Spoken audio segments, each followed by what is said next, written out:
Tu as sûrement appris ces fables à l'école. Le lièvre et la tortue, le corbeau et le renard, la cigale et la fourmi. Mais qui se cache derrière ces drôles d'histoires d'animaux? Tu vas voir, ce fameux Jean de La Fontaine, sous ses airs de courtisan, est un peu rebelle. Il est né en 1621 dans une famille bourgeoise.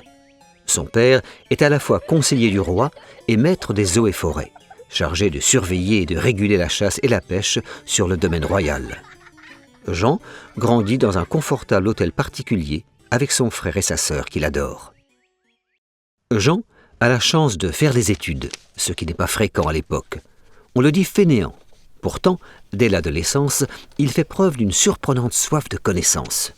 Curieux, il apprend le latin et lit tous les livres qui lui passent sous la main. Ses préférés sont ceux de Rabelais avec ses récits de géants. À 20 ans, il entre à l'Oratoire, une école religieuse. Il fait aussi des études de droit, mais ni la robe d'avocat ni la soutane de prêtre ne l'attirent vraiment. Dès qu'il a du temps libre, il rejoint ses amis, les chevaliers de la Table Ronde, un cercle de jeunes poètes épris de liberté. À 26 ans, pour faire plaisir à ses parents, il se marie. Sa jeune épouse, Marie Héricard, n'a que 14 ans. Ils ont un fils, mais ne s'entendent pas très bien. Jean suit finalement la voie tracée par son père et devient à son tour, en 1652, maître des eaux et forêts. Pendant 20 ans, il inspecte à pied ou à cheval les domaines forestiers pour s'assurer que les règles sont bien respectées. Il apprécie ce métier qui lui permet de découvrir la vie des paysans tout en lui laissant beaucoup de temps pour se consacrer à l'écriture. Mais il n'est pas rentable. Endetté jusqu'au cou, Jean finit par abandonner son poste. Depuis qu'il est adolescent, Jean n'a jamais cessé d'écrire. En 1654, il publie son premier livre, une adaptation d'un texte de Terence intitulé L'Eunuque. Mais personne n'y prête attention. Cet échec ne l'arrête pas, bien au contraire. En 1658, il part à la recherche d'un mécène, c'est-à-dire un noble qui pourra le financer. C'est à l'époque le seul moyen pour les artistes et les écrivains qui n'ont pas de fortune personnelle de subvenir à leurs besoins. Il reçoit bientôt l'aide de Nicolas Fouquet, rien de moins que le surintendant des finances de Louis XIV. Jean de La Fontaine connaît ses premiers succès littéraires. Ce sont des longs poèmes, Adonis et le songe de veau, écrits pour son nouveau mécène. Malheureusement, il ne profite pas longtemps des faveurs du surintendant. En 1661, Fouquet est accusé de détourner l'argent du roi. Il est aussitôt arrêté et jeté en prison. Le poète essaie de le défendre, mais en vain. Il a perdu son protecteur. Pire, en prenant sa défense, il s'est opposé au pouvoir royal, dont il ne récupérera jamais les faveurs. Que va-t-il devenir ? Il est alors soutenu par des dames de la noblesse qui s'intéressent à son art. Désormais sous la protection des duchesses de Bouillon et d'Orléans, Jean publie entre 1664 et 1667 des contes et des nouvelles. Puis, l'année suivante, ses premières fables. Ces petites histoires mettent en scène des animaux pour représenter des traits de caractère humain. Par exemple, le renard est rusé, le loup méchant, l'agneau naïf. Les fables de La Fontaine sont écrites en vers. Toutes les phrases ont le même nombre de syllabes et finissent par le même son que la précédente. On dit qu'elles riment.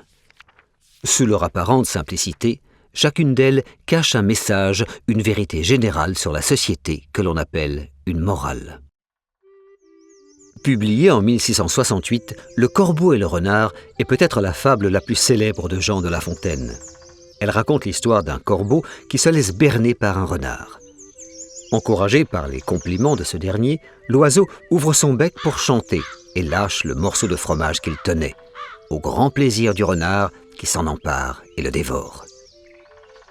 Tout flatteur vit aux dépens de celui qui l'écoute, conclut l'auteur. À travers ces deux animaux, il se moque des courtisans, ceux qui utilisent l'art de la flatterie pour obtenir des faveurs ou gagner une meilleure place à la cour du roi. La même année, paraît La cigale et la fourmi.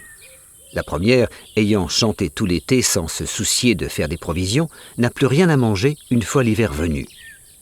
Quémandant un peu de nourriture auprès de sa voisine, elle se fait sévèrement rabrouer. « Vous chantiez ? Eh bien, dansez maintenant !» Rétorque la fourmi qui, elle, a travaillé tout l'été et n'a pas envie de partager ses réserves si durement acquises.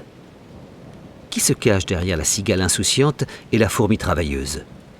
Peut-être les artistes rêveurs qui ne s'inquiètent pas de l'avenir et les paysans, bien conscients des difficultés de la réalité. En 1673, après la mort de la duchesse d'Orléans, Jean est recueilli par Marguerite de la Sablière. Sa nouvelle protectrice tient un salon où il croise les plus grands intellectuels de son temps, comme Molière, Racine ou Boileau. Entouré d'amis cultivés, de voyageurs et de philosophes, l'auteur écrit des contes et des livrets d'opéra, Daphné, l'Astrée, mais continue bien sûr à imaginer des fables qui lui permettent de critiquer de plus en plus ouvertement la société. En effet, derrière les animaux ne se cachent plus seulement des traits de caractère, mais des personnages réels. Le roi lui-même n'est pas épargné. Son amie, Madame de la Sablière, meurt à son tour en 1693. Jean, qui manque cruellement d'argent, traverse alors une période difficile. Il continue à écrire, mais il vieillit et tombe malade.